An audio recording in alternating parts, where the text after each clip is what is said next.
Puji Tuhan, selamat pagi, selamat kita bertemu kembali di dalam renungan di pagi hari yang indah ini.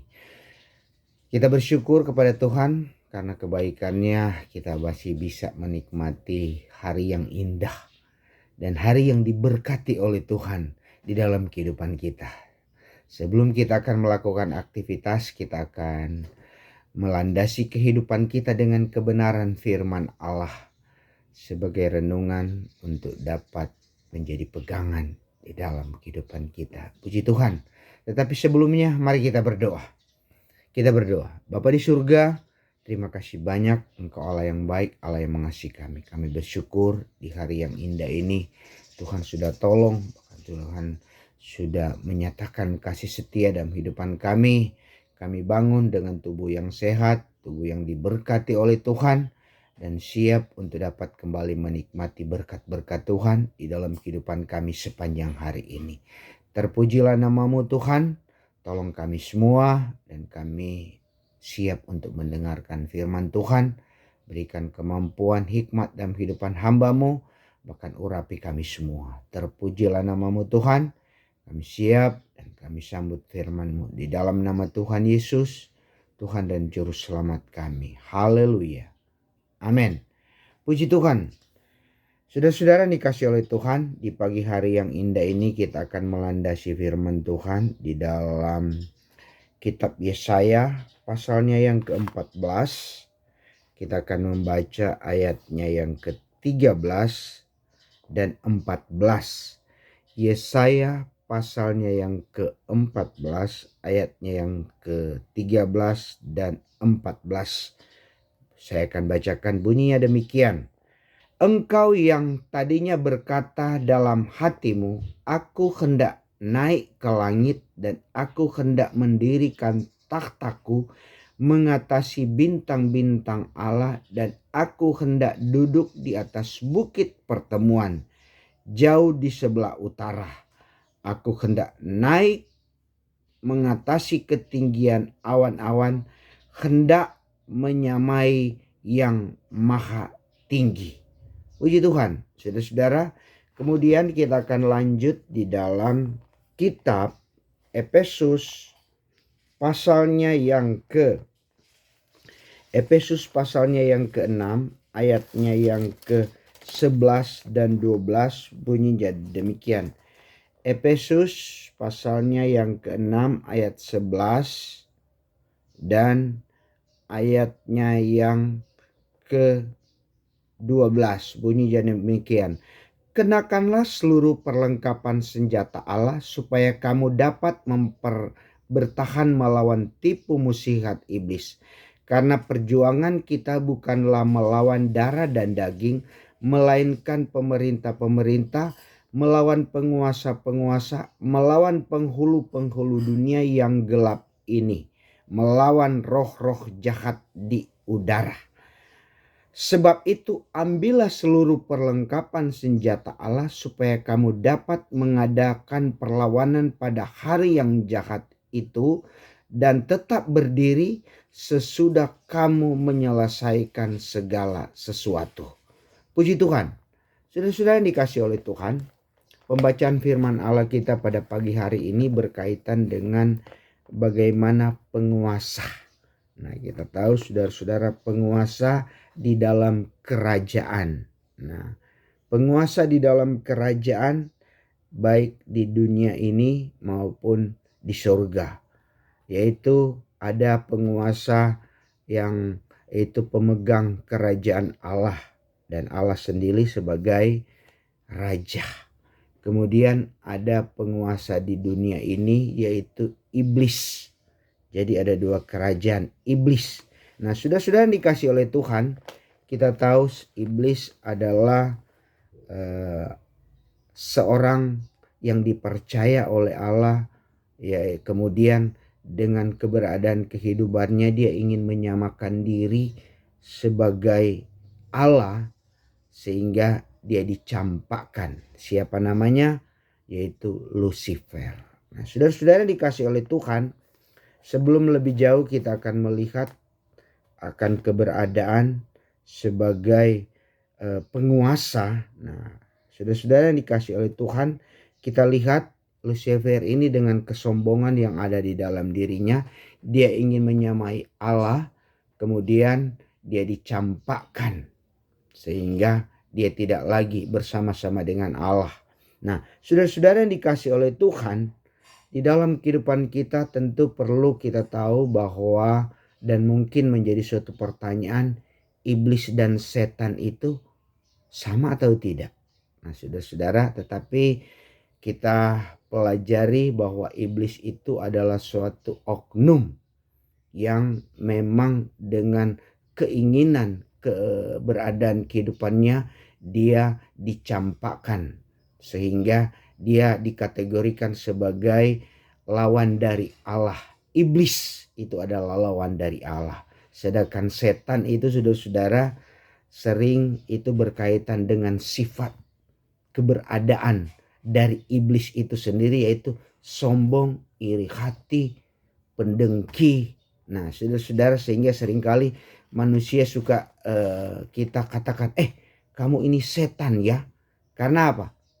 Bukan kepribadiannya, tetapi sifat yang nampak di dalam kehidupan seperti setan. Sehingga sering kita kategorikan, wah kamu ini benar-benar dipakai oleh setan.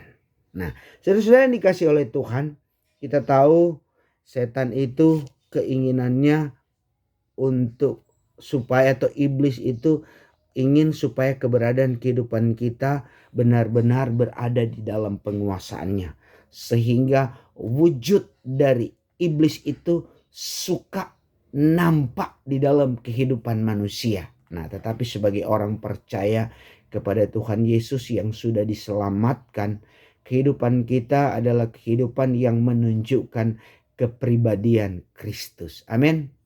Sifat kehidupan kita sama seperti Kristus, dan itu yang diinginkan oleh Kristus di dalam kehidupan kita. Nah, cuman saudara-saudara, dengan keberadaan iblis ini di dalam dunia ini, dia ingin menyeret setiap kehidupan kita, orang-orang percaya secara khusus, untuk menjadi seperti dia, mau menjadi pengikut dia. Dia pengen menguasai keberadaan kehidupan kita. Nah, saudara-saudara yang dikasih oleh Tuhan, dan firman Allah yang kita sudah baca di dalam kitab Efesus, memang iblis itu sedang berjuang, berusaha untuk dapat menguasai keberadaan kehidupan kita. Dan memang dia adalah penguasa, saudara-saudara, sehingga kata firman Allah di dalam Efesus, karena itu perjuangan kita bukanlah melawan darah dan daging. Nah, kita orang percaya adalah orang yang juga sedang berjuang melawan siapa? Melawan tipu muslihat iblis sebagai penguasa yang memang ada di dalam dunia ini. Tujuan dari iblis, saudara-saudara, supaya kita menjadi pengikut dia, dan pada akhirnya kita bersama-sama dihukum di api neraka bersama dengan dia. Dan saudara-saudara yang dikasih oleh Tuhan, tentu kita tidak mau hal demikian terjadi di dalam kehidupan kita. Nah, oleh sebab itu, sebagai orang percaya, firman Allah mengingatkan keberadaan kehidupan kita. Kenakanlah seluruh perlengkapan senjata Allah di dalam kehidupan kita. Untuk dapat apa? Melawan tipu muslihat iblis. Dan tujuan Allah di dalam kehidupan kita adalah menjadi pemenang-pemenang di dalam melawan iblis. Nah, oleh sebab itu, saudara-saudara yang dikasih oleh Tuhan, betapa penting di dalam kehidupan kita untuk tampil menjadi orang-orang yang kuat. Orang-orang yang kuat. Karena apa? Kita diperlengkapi oleh Tuhan untuk dapat melawan kuasa iblis tersebut. Apa yang harus ada di dalam kehidupan kita? Perlengkapan apa yang perlu ada di dalam kehidupan kita? Teristimewa, saudara-saudara, pelengkapan persenjataan Allah di dalam kehidupan kita sebagai orang beriman, yaitu firman Allah. Firman Allah sebagai pedang di dalam kehidupan kita, dan diberikan kepada kita untuk dapat menjadi pegangan di dalam kehidupan kita sebagai senjata untuk dapat apa? melawan keberadaan iblis. Kemudian hal yang kedua, langkah keberadaan kehidupan kita dengan firman, kita memiliki iman bahwa kita adalah umat pemenang. Dan kemenangan sudah diberikan oleh Tuhan di dalam kehidupan kita. Sehingga dengan iman kita akan melawan segala tipu muslihat iblis di dalam kehidupan kita. Sehingga apapun yang terjadi, apapun yang dilakukan, apapun yang disodorkan oleh iblis untuk dapat menguasai keberadaan kehidupan kita, kita akan menjadi orang beriman yang kuat. Kalau kita kuat, pasti kita akan mengalahkan iblis. Nah, di dalam situasi kelemahan kehidupan kita, kita tahu Tuhan tidak akan pernah membiarkan kehidupan kita. Karena ada penolong yang setia yang selalu menyertai kehidupan kita, yaitu Roh Kudus. Roh Kudus adalah Allah sendiri. Allah yang berkuasa, Allah yang sudah mengalahkan iblis, dan Dia yang akan menjadi penolong di dalam kehidupan kita. Oleh sebab itu, saudara-saudara yang dikasih oleh Tuhan, lewat renungan di pagi hari yang indah ini, kita tahu iblis itu adalah oknum yang sudah dikalahkan oleh Allah. Dan di dalam kehidupan kita, kita tahu kita adalah orang-orang percaya yang sudah diperlengkapi oleh Tuhan. Maka dari itu, marilah kita sebagai orang percaya kepada Tuhan, mari kita tidak bisa dikalahkan oleh iblis. Amin. Iblis adalah penguasa yang sudah dikalahkan oleh Allah. Oleh sebab itu mari kita diberi kekuatan oleh Tuhan lewat firman Allah.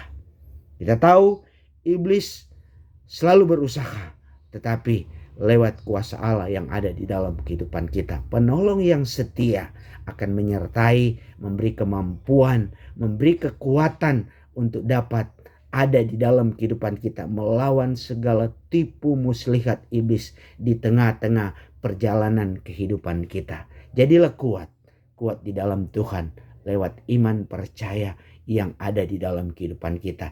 Yesus Kristus sudah mengalahkan maut lewat pekerjaan kuasa iblis, dan kuasa iblis itu sudah dikalahkan dan kita adalah orang-orang pemenang. Puji Tuhan, demikianlah firman Allah di pagi hari yang indah ini.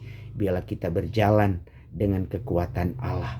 Kemenangan menjadi bagian di dalam kehidupan kita. Tuhan Yesus memberkati di dalam setiap langkah kehidupan kita sepanjang hari ini. Mari kita berdoa. Terima kasih banyak Tuhan buat kasih setia dan anugerah yang sudah Engkau berikan di dalam kehidupan kami semua. Sebagai orang percaya, kami tahu perlawanan kami di tengah-tengah dunia ini melawan iblis yang seringkali membawa di dalam kehidupan kami menjadi orang-orang yang lemah. Tetapi Tuhan, Engkau Allah kami, lewat kebenaran firman Allah yang sudah menjadi pegangan di dalam kehidupan kami, menumbuhkan iman kami, menguatkan keberadaan kehidupan kami, sehingga kami berjalan bersama dengan Tuhan lewat kuasa Roh Kudus yang ada di dalam kehidupan kami. Kemenangan demi kemenangan menjadi bagian kami. Kami dapat mengalahkan iblis di dalam setiap langkah kehidupan kami. Kalaupun pada hari ini masih ada iblis, masih ada setan yang ada, yang nampak dan mau menguasai kehidupan kami. Dengan iman kami bertindak dalam nama Tuhan Yesus Kristus, kami kalahkan iblis. Kemenangan menjadi bagian kami. Bahkan sepanjang hari ini perlindungan kuasa Roh Kudus selalu ada di dalam kehidupan kami, sehingga kami melangkah dan kami berjalan sesuai dengan kebenaran firman Allah, sehingga sifat-sifat Kristus, kepribadian Kristus, firman Allah itulah yang nyata di dalam kehidupan kami. Terpujilah namamu Tuhan, buat sekarang ini bahkan sampai selama-lamanya kami melangkah dan kami alaskan kehidupan kami sepanjang hari ini. Kemenangan menjadi bagian kami di dalam nama Tuhan Yesus Kristus, Tuhan dan Juru Selamat kekasih jiwa kami. Haleluya. Amin. Puji Tuhan, selamat pagi, selamat kita berjuang. Tuhan Yesus memberkati di dalam kehidupan kita sepanjang hari ini. Haleluya.